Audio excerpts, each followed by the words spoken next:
Boa tarde, pessoal. Primeiramente, é um prazer estar aqui com vocês. A gente vai conversar hoje sobre um projeto chamado Muffin, segundo os meus amigos gaiatos aqui. Eu sou o Tony Rodrigues, eu trabalho numa empresa de consultoria chamada Provider IT, sou gerente de produtos nessa empresa, e eu faço, não lá, mas eu também faço pesquisa e investigação digital na área de computação forense. E, além disso, eu também tenho um certo talento na culinária. A ideia é conversar sobre o projeto Muffin, que é um projeto de resposta a incidentes, e, para isso, eu preciso conversar com vocês um pouquinho, uma introdução muito curta, do que é resposta a incidentes. Vamos falar de alguns utilitários, o projeto Muffin e o que ele endereça, e isso vai ser a nossa palestra. O primeiro ponto, né? Vamos falar um pouquinho de resposta a incidentes. Tem gente que confunde resposta a incidentes com computação forense. São realmente muito parecidos, só que tem um detalhe que é bastante específico e que muda o foco desses dois. Apesar das técnicas serem as mesmas, o objetivo das duas é bem diferente. O objetivo da resposta a incidentes é basicamente conter e minimizar os impactos do incidente no seu negócio. Computação forense não está muito preocupado com isso. Computação forense está mais preocupada em entender a causa do que aconteceu, entender quem foi, como foi feito, etc. Isso não é de imediato tão importante quando a gente fala de resposta a incidentes. O principal ponto na resposta a incidentes é parar aquele incidente que está me roubando dinheiro, que está me causando um impacto enorme na minha corporação. Por isso que a gente diz que o foco nosso, no caso da resposta a incidente, é um foco no efeito, enquanto que na computação forense você tem foco na causa. E eu volto a dizer, a gente está fazendo isso aqui de uma forma muito resumida, dá para falar mais até do que uma palestra inteira em resposta a incidente. Então a ideia aqui é só fazer uma pequena introdução para você ver onde é que o Muffin pode te ajudar. Bom, o CISART é um time de resposta a incidentes, ou seja, é uma turma que, em tese, é especializada e está preparada para atender quando um incidente acontece. O ponto dessa turma é que ela pode ser uma equipe fixa, normalmente empresas maiores têm uma equipe especializada e que fica focada somente se preparando e esperando os incidentes acontecerem. Sandro está aqui, já trabalhou numa equipe dessa, fixa, não era isso? E, em geral, você tem uma equipe que é acionada apenas no evento. Uma turma de analistas de segurança, com analistas de infraestrutura, etc. e tal. Estourou a bomba, essa turma é reunida e passa a dar a resposta a incidente.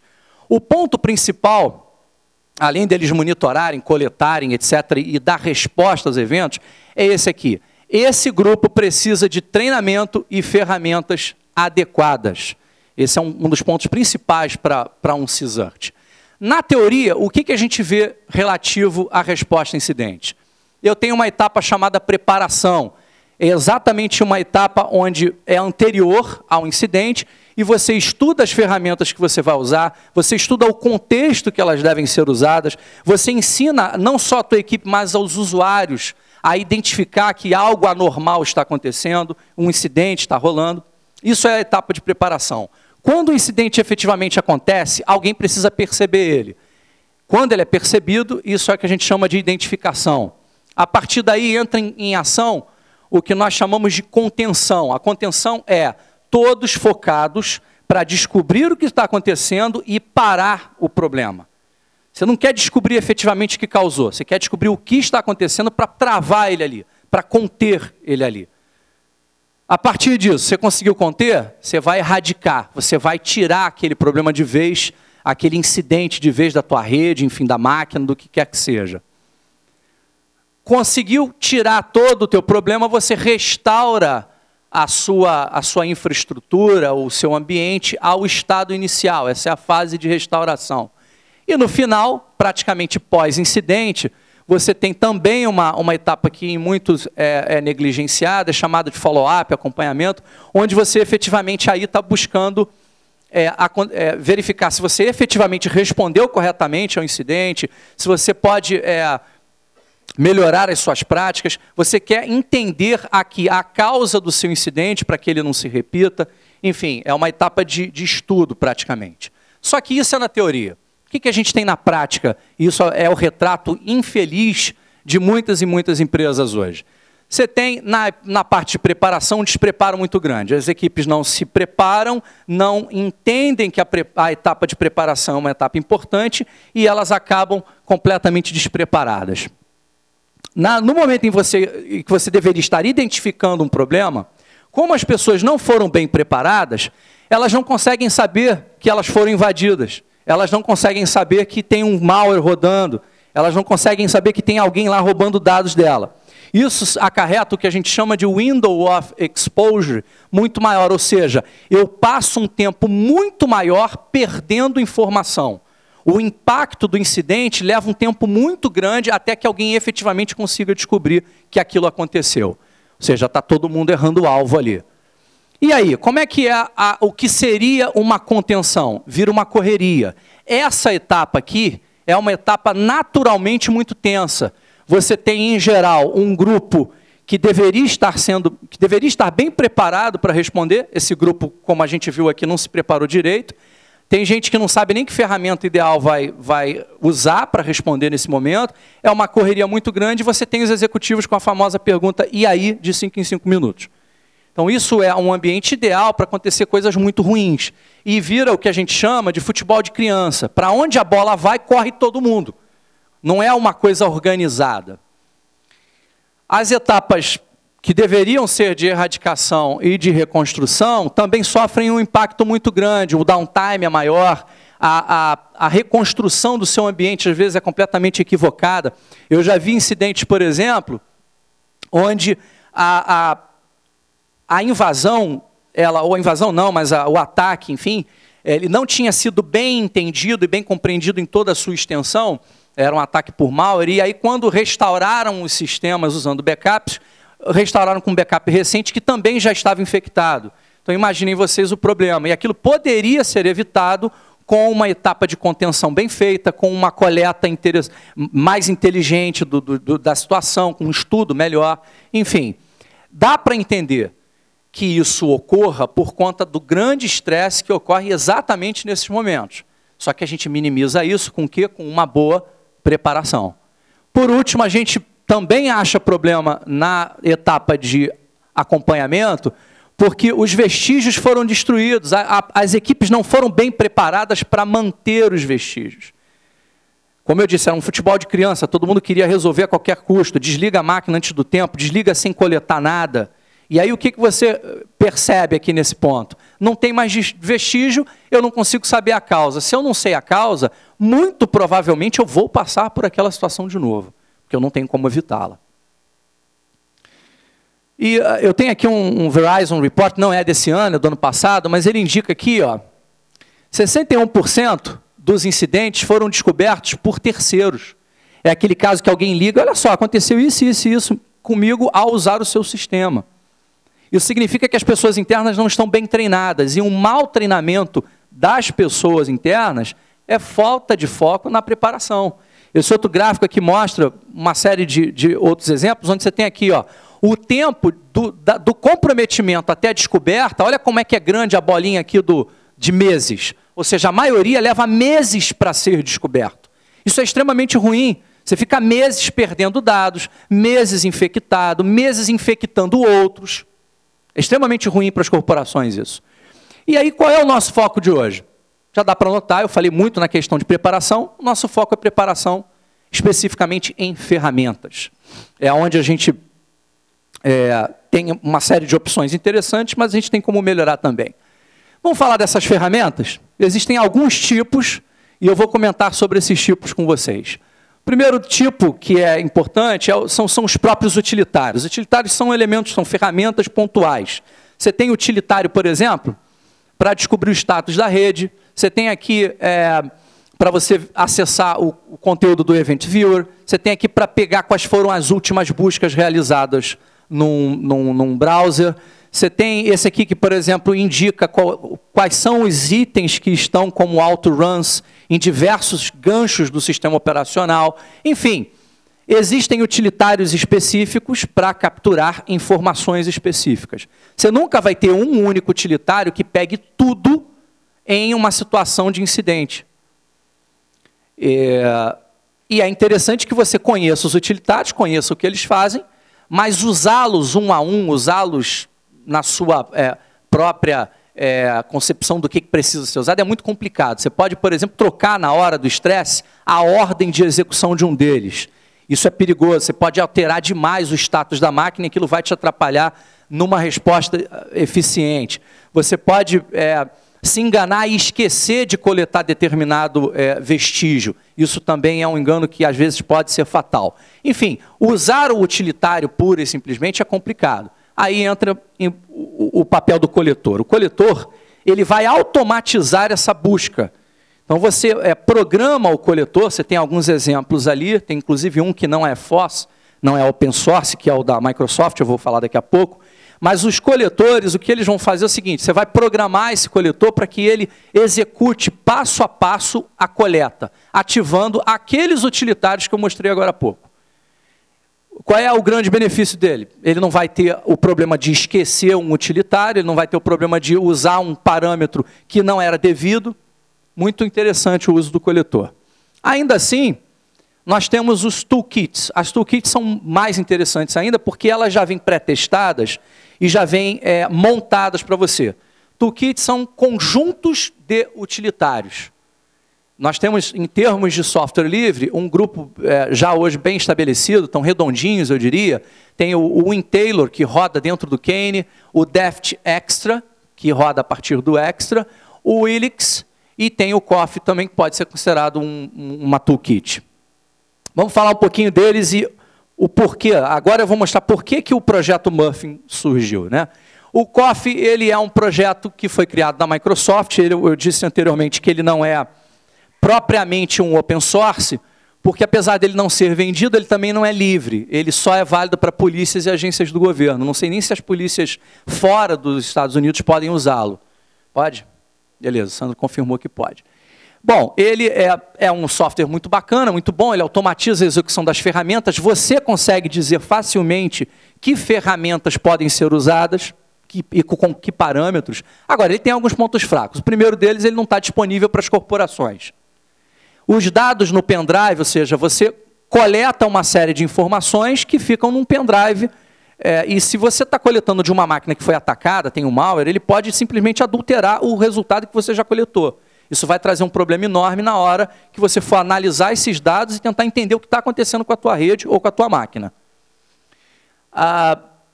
As ferramentas podem ser comprometidas ou bloqueadas pelo antivírus. Isso aqui o próprio malware que você está pesquisando naquela máquina e que causou o incidente, ele tem acesso ao utilitário, e ele tem acesso antes de você, porque quando você espeta o pendrive lá, ele já consegue entrar no pendrive e infectar a tua ferramenta. Esse é um problema do que eu estou descrevendo.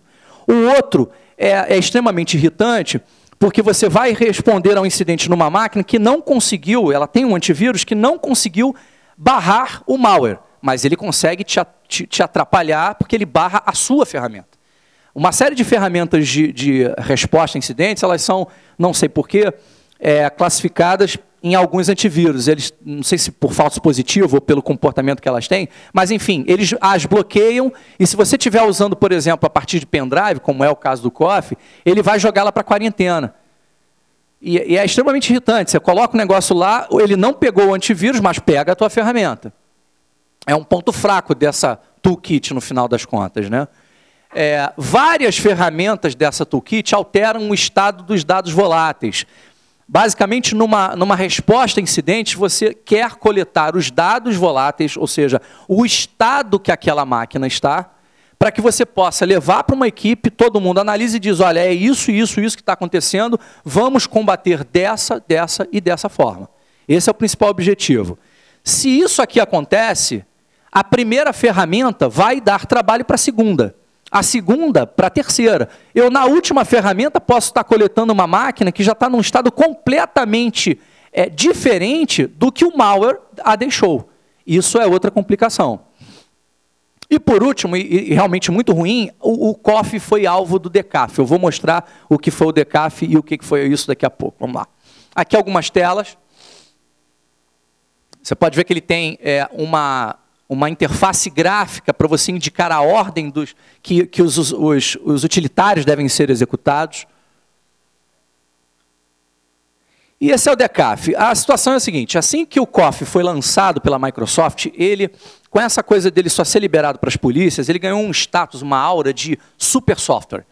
Eu me lembro de ler notícias na época, dizendo assim, Microsoft lança super software contra os hackers. E todo mundo ficou indignado, quem sabia que ele era apenas uma coleção de utilitários, ficou indignado com esse tipo de coisa. E aí um cara decidiu criar o seguinte, vou criar um produto que fique na máquina da pessoa, quando ele percebeu que espetaram um pendrive com o COF, ele vai fazer alguma coisa. A pessoa pode rebootar a máquina, pode destruir o COF, pode fazer uma série de coisinhas. Você tem aqui, aqui a tela dele de configuração, em algum ponto aqui você pode dizer, olha, eu quero que faça isso, isso, isso e isso. Só clicar e ele vai fazer. Como é que esse cara funciona? Ele é baseado em assinaturas. Ele detecta o que tem dentro do pendrive e vê, opa, isso aqui é o COF. Então eu vou agir. É assim que o Decaf funciona. O Decaf fez tanto burburinho, tanto sucesso, que a turma gostou e lançaram uma extensão do Decaf. Nessa extensão, ele passou a detectar o Kane, o Deft e o Ilix. Ou seja, todos os outros 3 toolkits que a gente já tinha no mercado. E pior ainda, não sei se vocês conseguem enxergar daí, mas você consegue fazer assinaturas customizadas. Ou seja, se inventarem um novo, ele tem como criar assinatura e também se proteger contra peritos usando aquele outro. Ou peritos ou analistas de resposta a incidentes, enfim.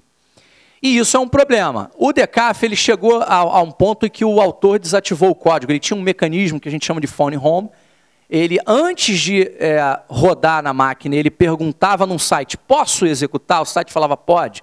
E ele executava. O autor falou assim no site, olha, o meu objetivo no Decaf era esse, eu já atingi, agora eu estou desligando ele. Ele desligou o serviço lá nesse site, então o phone home não tinha resposta, ele não funcionava. Aí um grupo foi e retirou essa codificação do Decaf e ele agora roda livremente por aí. Isso foi um problema? Foi. Muita gente se preveniu colocando o Decaf nas máquinas e causou uma série de problemas com relação a essa turma aqui.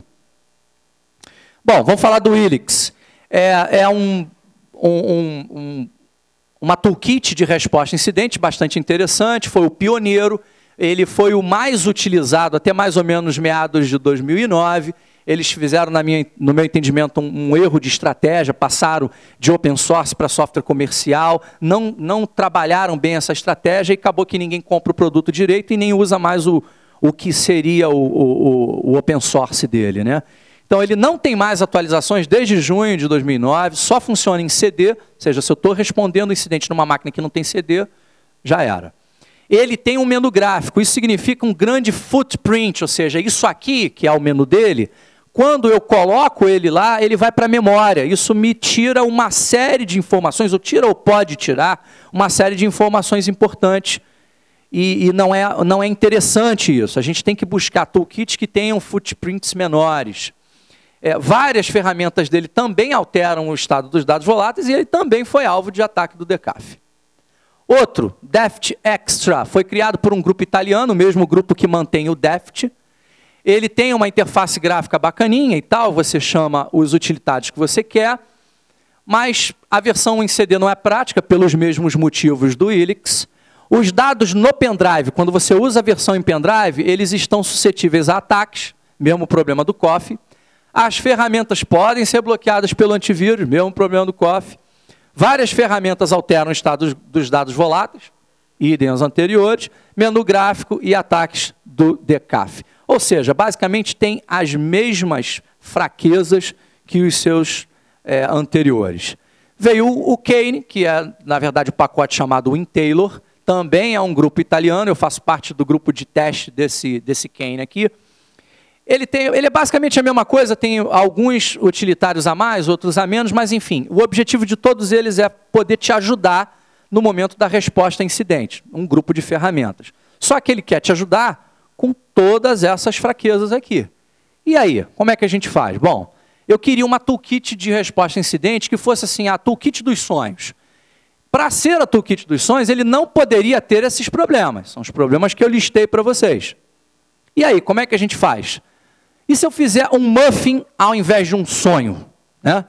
Projeto Muffin. A ideia é, isso aqui é um nome que eu tentei criar para ele, mas na verdade a brincadeira era dar um nome, já que a Microsoft entra com o café, eu entro com o bolinho. Né? Então nós temos aqui o Muffin, e o objetivo é criar uma toolkit, o objetivo desse projeto é criar uma toolkit de resposta a incidente que não tem as vulnerabilidades ou as fraquezas que a gente acabou de mapear e achar. Tá? Inclusive, já foi aprovado na TV. Né? Muito bom, né? Então, beleza, o chefe Tony Rodrigues vai ensinar para vocês agora uma receita de cozinhar um bolinho. Primeira coisa, os ingredientes da nossa receita. Agora, a partir daqui é culinária, né? Culinária digital. Então, vamos lá, a gente vai precisar de um pendrive específico, vou mostrar depois por quê. Vários utilitários, commands e utilitários de linhas de comando. Vamos ter o nosso forno, um CD burner, e vamos ter esses outros itens aqui que a gente vai usar no decorrer da nossa receita. Primeiro ponto, a gente vai escolher o sabor e os ingredientes do nosso muffin. Isso quer dizer que a gente vai escolher os utilitários. O que eu coloco e o que eu não coloco numa toolkit de resposta a incidentes? Eu tenho que colocar utilitários 32 bits e 64 bits. Eu tenho alguns para escolher, essa lista é vasta, e eu indico que você vá nos que a gente já tem, não vamos reinventar a roda. Já tem o Taylor, Coffee, Deft, entra neles, veja o que eles escolheram e tente partir daquela lista em diante. O que a gente tem que se ligar ao fazer isso? Primeiro, o hash tem que bater com o original do site, senão você vai estar levando o gato por lebre. Você pode estar introduzindo na sua toolkit alguém que já foi adulterado. Tenha cuidado quando você está trabalhando com ferramenta open source. E a preferência nossa é sempre por ferramentas que tenham a linha de comando. Ou ela sempre deveria ser em linha de comando, ou ela tem que ter a opção linha de comando. Por quê, gente? Por causa do menor footprint. Quanto menos eu bulir com a memória, melhor. Ok? Além disso, eu tenho que tentar escolher utilitários que tenham também uma característica de alteração em termos de dados voláteis. Então, como é que eu faço isso? Eu tenho que conferir previamente, no momento em que eu estiver fazendo a homologação dos meus utilitários, como é que ele altera os timestamps, aonde ele cria os utilitários, e das duas uma. Ou eu decido não usar aquele utilitário, porque ele faz alterações enormes no meu ambiente, ou então eu as documento. Isso também pode ser importante e é muito válido. Você saber exatamente que tipo de distúrbio aquele utilitário causou no seu ambiente.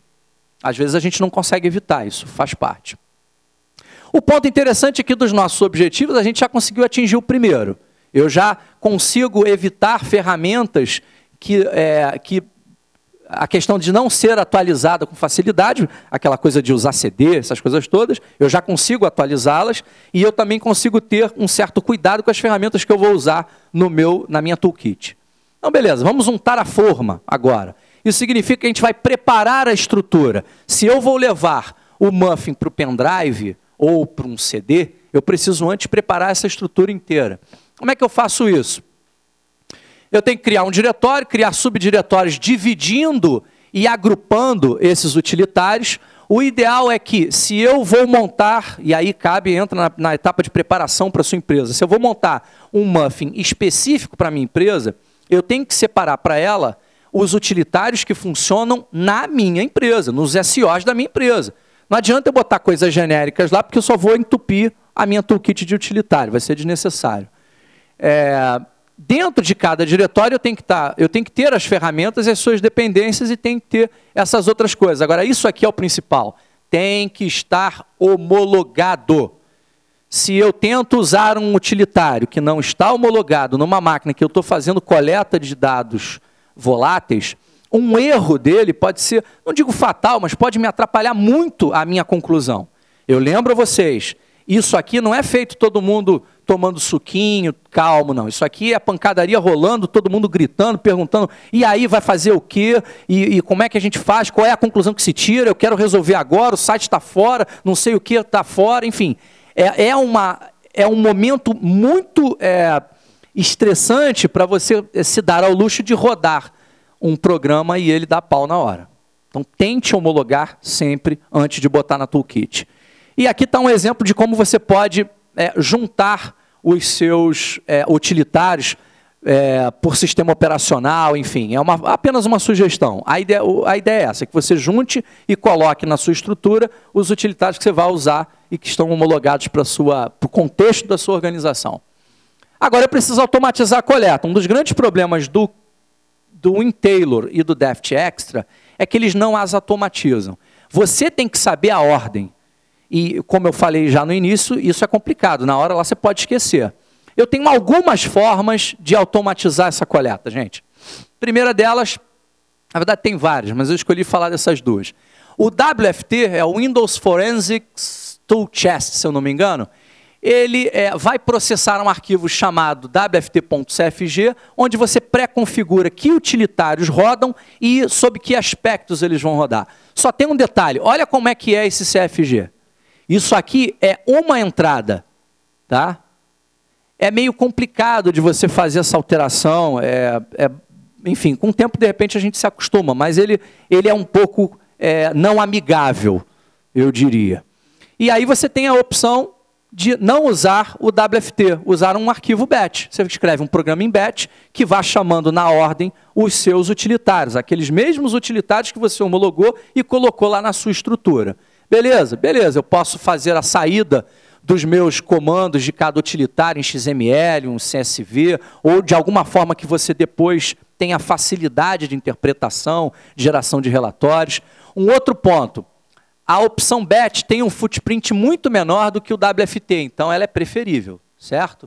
Outro ponto interessante é que eu não parto do zero. Existe um cara chamado IRCR2 que ajuda a gente nisso. Ele já está pronto, é um pouquinho antigo, ele está no Ilix, então ele já não sofre atualização já tem algum tempo. Você pode pegar ele, incluir novos utilitários e está pronto o teu batch.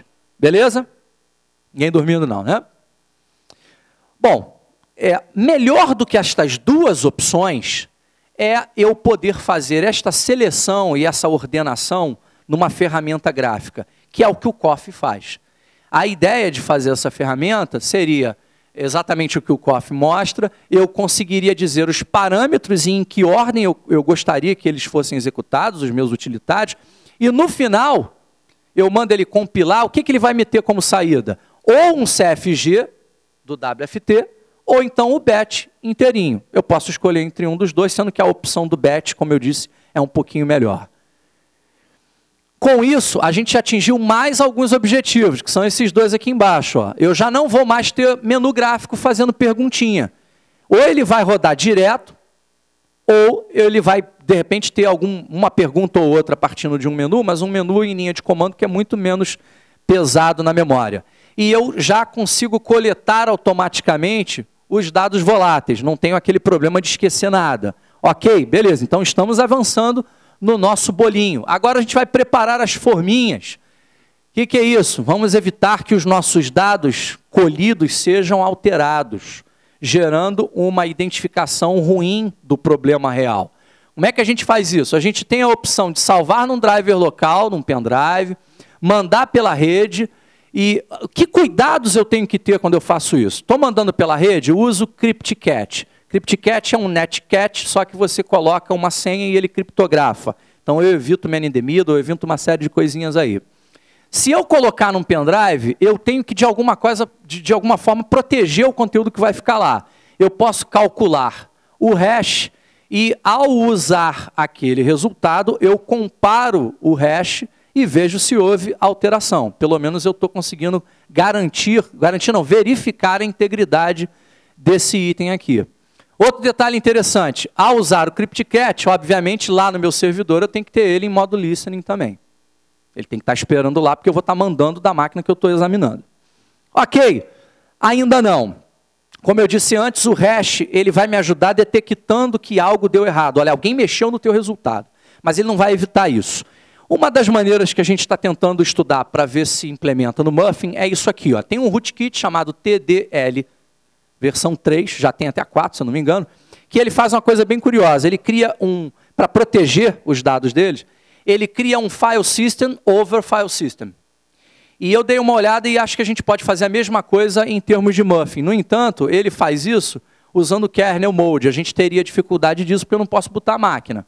Então, o que a gente pode fazer? Pode fazer um meio termo entre criar os dados ou num lugar único e criptografado ou em um lugar espalhado onde eu tivesse o mapeamento desses meus dados em algum lugar protegido. Isso é 100% a prova de tampering? Não, mas já é um grande avanço e a gente só estaria, de certa forma, vulnerável a ataques bastante específicos à estrutura do muffin. Um vírus qualquer, ou um malware qualquer, ou um ataque qualquer que não esteja preparado para isso, não vai detectar que a gente está em atuação. Já é um avanço bem grande. Beleza? Conseguimos atingir mais alguns objetivos aqui. Ó. Manter os dados coletados que podem ser atacados. Os nossos dados agora já estão protegidos. E aí? Agora a gente vai juntar os ingredientes, botar na forma e misturar. Como é que a gente vai fazer isso? Ou o que eu estou querendo, gente? Aqui eu quero resolver o problema do antivírus e do DCAF. Né? Como eu estou contando aqui, eu tenho dois problemas com relação a ser detectado. O DCAF, se ele, ou alguma coisa semelhante, que bloqueie por assinatura, pode bloquear a minha ferramenta. Isso é ruim. O antivírus, ele sem querer pode me atrapalhar. Isso também é ruim. Como é que eu tento burlar esses caras? A primeira tentativa foi usar packers. É boa? Não. O packer, quando você passa, a maioria dos antivírus hoje faz um unpacking em memória e consegue descobrir quem é que ele está trabalhando. Não serviu. Eu tenho a opção de fazer multipacking, ou seja, passa em diversos packings diferentes e roda de um, vai para o outro, você pega o resultado, passa no outro, etc. e tal. Isso aí, alguns antivírus ainda conseguem detectar o cara, como eu não sei. E além disso, grande parte dos executáveis passam a perder funcionalidade. Eles não funcionam mais, ou funcionam erradamente, vão até um certo ponto e trava. Isso é interessante para a gente? Não. Então essa estratégia continua com um problema. Aí veio a ideia do Crypter. Crypter, você criptografa o executável todo, ele fica completamente diferente, e você tem que colocar um código chamado stub lá no fundo dele, que é executado primeiro. Esse código entra em ação, descriptografa todo o resto e aí sim é executado. Isso costuma ser eficiente contra assinaturas tanto com relação à parte do arquivo quanto do arquivo inteiro. Só tem um porém. Uma vez o stub sendo um código conhecido, e como ele está inalterado, ele passa a fornecer a assinatura, ou seja, a assinatura daquele executável vai ser feita em cima do trecho do stub e aí o antivírus te detecta mesmo assim.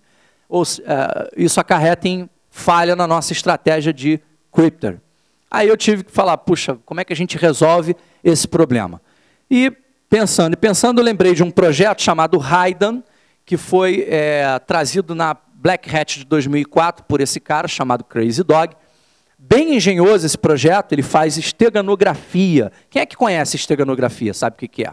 Ótimo. A ideia da esteganografia é esconder uma mensagem num outro arquivo, um arquivo hospedeiro. Isso é muito comum em figura, em som, acho que em vídeo também dá para fazer. Mas, enfim, muita gente tinha deixado passar despercebido que dava para fazer esteganografia em executável. Esse cara fez exatamente isso. Você pega uma mensagem, esconde no executável com todo o cuidado de manter aquele executável do mesmo tamanho e fazendo a mesma coisa. Que técnica que ele usou? Eu não vou entrar em detalhes, mas ele fez alguma coisa desse tipo aqui. Se você pegar esse código em assembly, add no registrador EAX o valor 50, ele funcionalmente é igual a esse aqui. Sub no mesmo registrador, menos 50. E aí o que o programa faz? Ele sai traduzindo o executável de ponto a ponto com uma determinada lógica que ele vai escondendo a mensagem lá. Ok? Maravilhoso. Só que tem um porém, eu não quero isso para esteganografia, eu quero usar para obfuscar o meu .exe. Como é que eu faço isso? Eu crio uma string aleatória, passo essa string aleatória no programa e, para ficar melhor ainda, como eu não tenho que ficar preso à questão das instruções com o mesmo número de bytes, eu posso colocar mais bytes, eu posso encher de nops aleatórios, eu posso criar bytes com lixo e pular na execução esses bytes, eu posso fazer uma série de coisas que descaracterizem totalmente aquele executável. Isso fica bom? Fica. Só tem um porém. Quando eu gero essa string aleatória, eu posso ter um determinado pedaço do executável que fique inalterado. Isso eu não vou conseguir escolher. Esse pedaço pode ser pequeno, pode ser longo. E se eu der o azar da assinatura do antivírus estar sendo feita exatamente naquele pedaço, o que vai acontecer? Eu vou estar sendo detectado. Outro problema, então. Como é que a gente resolve essa situação? Eu vou aliar a estratégia do Crypter e passar o hidden apenas no código stub. O código stub é um código pequeno, muito menor. A probabilidade dele ter um pedaço longo, inalterado depois do hidden é muito pequena, e principalmente que seja exatamente naquele pedaço longo a base para a assinatura do antivírus é ínfima a probabilidade disso acontecer. Isso significa que se eu faço esse esquema aqui, eu tenho praticamente indetectável, ele é com certeza indetectável por hash de arquivo, e ele é praticamente indetectável por hash de parte do arquivo. Eu atinjo o meu objetivo. Eu consigo fugir do antivírus e consigo fugir do decaf. Beleza?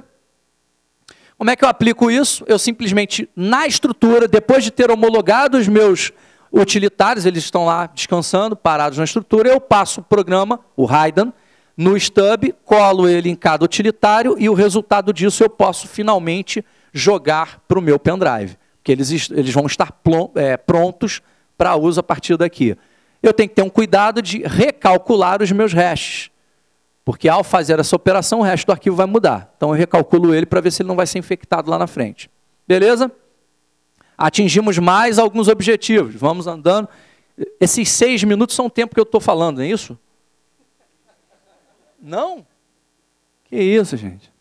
É o tempo que eu estou falando, né? Eu comecei há 6 minutos. Que isso, gente? Não é possível. Bom, vamos lá. Vamos levar ao forno, então. O que significa isso? Gerar o ISO. Para gerar esse ISO, eu preciso também empacotar o autoinf, que vai rodar o meu BAT, ponho isso na raiz da minha estrutura, levo para um CD burner e crio o ponto ISO do meu muffin. E aí eu tenho que levar para um pendrive. Ou eu posso levar para um CD também. Levou para o CD, acabou a brincadeira, ok. Mas e se eu for levar para um pendrive? O pendrive é read-write. E aí as ferramentas que eu vou colocar lá, elas podem ser infectadas. Como eu criei e calculei os hashes dessas ferramentas, eu vou detectar isso. Eu posso colocar código para detectar isso. E aí não rodo ela porque ela já está diferente do que eu queria. Só que simplesmente detectar não é o melhor. O melhor seria evitar. Como é que eu evito isso? Tendo a facilidade de usar um pendrive que é read-write. Bom, existe um cara chamado U-Free, é um padrão de pendrive muito interessante, muito usado para portable, programas portáveis, né, portáteis, que ele faz o seguinte: quando você espeta ele na máquina, ele cria 2 partições, uma normal, pendrive, read-write, etc. e tal, e ele cria uma outra que ele finge ser um CD. Você ganha 2 coisas com isso. Se eu consigo colocar o meu ponto ISO nessa partição, eu já não sofro mais ataque dos vírus, porque para o vírus ele não consegue escrever num CD. Eu já não consigo mais mexer lá. Show de bola, né? Só tem uma outra coisa também. Em geral, o auto-run dos CDs não está desabilitado. E aí eu consigo executar aquele BAT que eu vou escrever lá imediatamente. Evito de ter que ficar abrindo e dando um duplo clique. É um outro benefício menorzinho, mas é. Beleza. A partição CDFS desses U-Free só pode ser escrita por programas específicos. Vamos ver então como é que a gente consegue fazer isso. Eu achei esse negócio num projeto chamado USB Hacksol, também tem o Switchblade, que é uma evolução, você acha isso lá na hack5.org. Eles inicialmente adulteraram um ponto ISO original para colocar um programa que mapeava todos os PDFs, docs, arquivos de Word, Excel, etc., e gravava em outro lugar.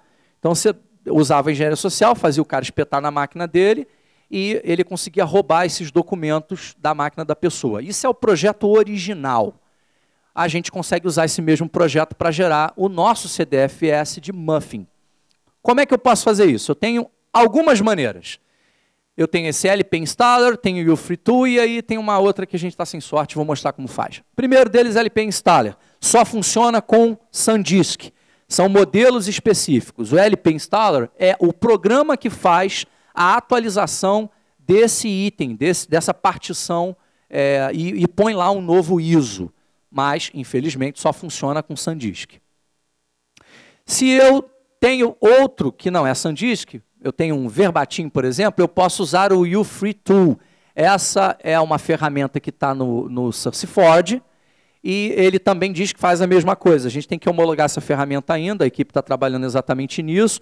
Não quer dizer que só funcione com estes 2 pendrives, porque o ponto é o seguinte, nem todo mundo, nem todo fabricante segue a especificação do U-Free completa. E aí significa que um utilitário desse não vai funcionar em determinados modelos. É possível. Então, a gente está trabalhando para homologar os pendrives, as marcas e modelos de pendrive U-Free que podem ser usados, ou que poderão ser usados no Muffin. Bom, você não tem nenhum nem outro, e agora? Como é que a gente faz? Que é o caso, estou sem sorte, vou ter que quebrar um pouco de pedra. Como é que esse processo de atualização do CDFS aqui funciona? Primeiro, ele roda e pede assim, me dá o updater.exe ou alguma coisa nesse sentido. É um programa que faz a atualização. Ele pede para esse programa ser baixado. Aí o servidor, me dá aí o cara e tal, o servidor, beleza, está na mão, devolve para cá e manda executar esse updater aqui. Esse programa executa e ele vai dizer o seguinte, me dá o ISO novo. Eu estou querendo atualizar o meu ISO.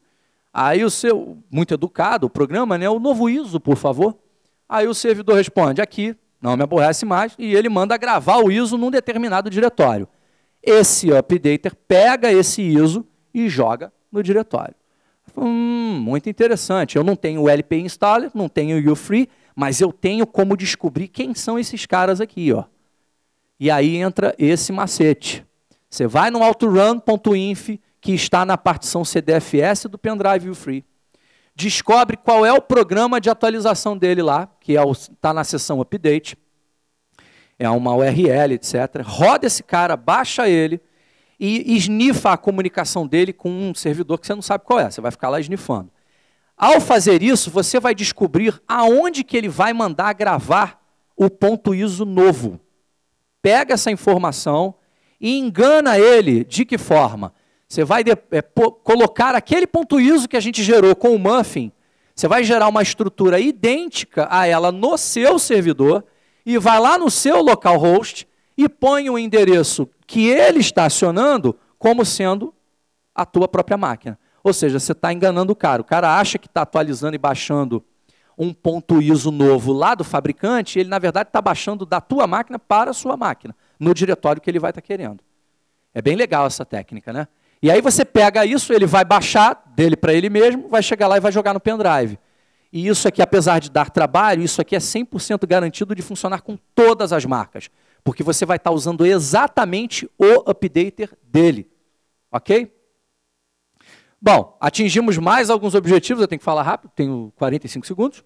Nós temos que servir ele, ou seja, vamos fazer as pessoas comerem o nosso Muffin. Como é que é isso? Ao plugar o pendrive, o Windows vai montar as partições, o autorun vai executar o batch, ele vai entrar em ação e vai efetivamente passar a trabalhar em todas aqueles utilitários que nós mandamos e programamos para ele rodar. Vai fazer um por um, muito bonitinho. Se você estiver usando o CryptCat, não esqueça de ativar o listener lá no servidor. Beleza, eu também posso fazer com que os meus vizinhos comam o Muffin. Como? Eu posso rodar ele remotamente. Eu tenho como colocar da minha máquina, eu compartilho a partição CDFS que ele criou, uso um cara chamado PSExec da sysinternals.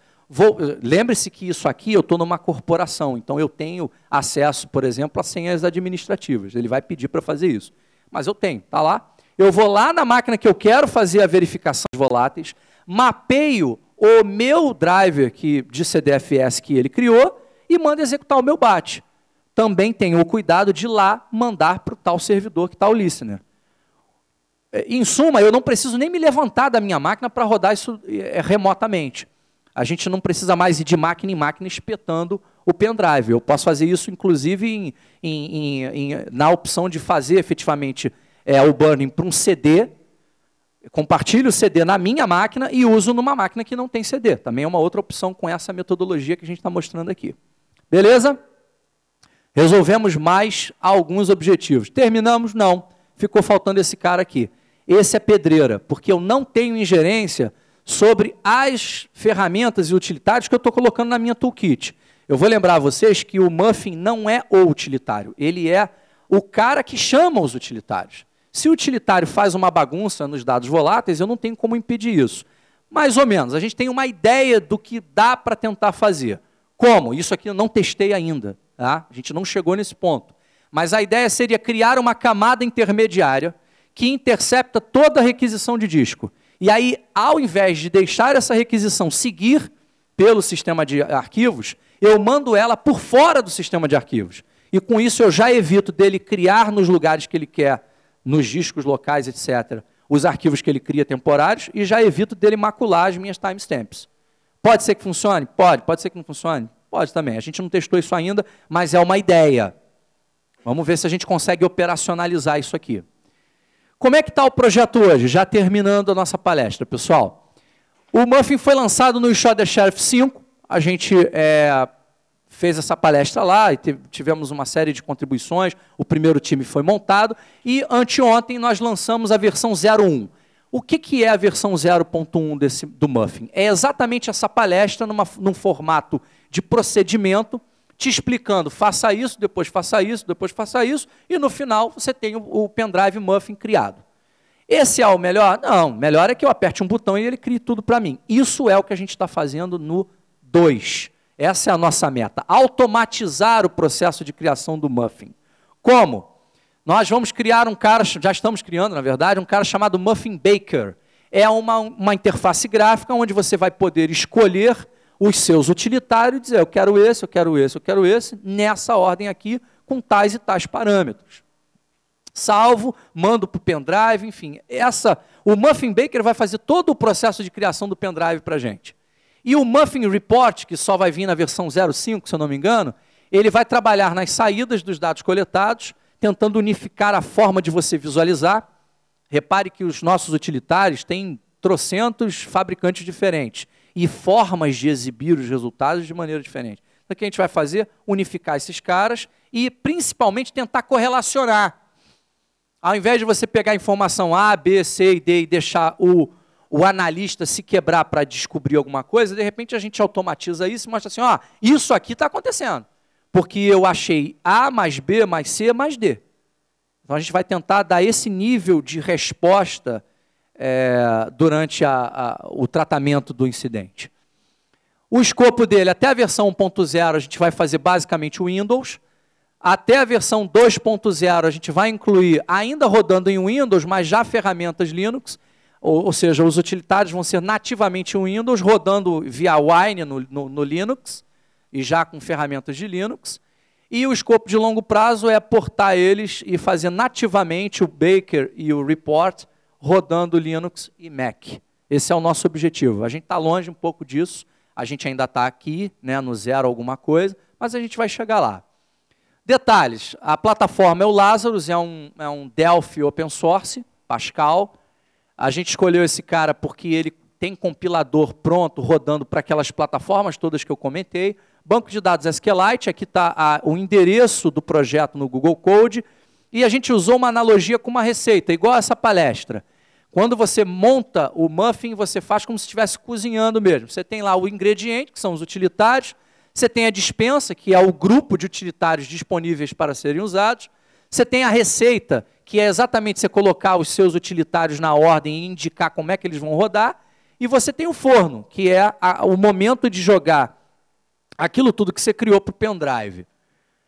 Esse é um screenshot bem do início dele, você vê que não tem ainda as figuras direitinho, mas aqui seria a dispensa, você coleta e indica, passa para cá, aqui você introduz o parâmetro, indica a ordem, aqui são itens que, se você não quiser que ele interaja em momento algum com o usuário, você pode indicar os parâmetros que ele vai usar aqui, incluindo o IP de destino e porta, no caso de você usar o CryptCat, e por aí vai. Isso é o menu que mais vai ser usado, mas não é o único menu, não.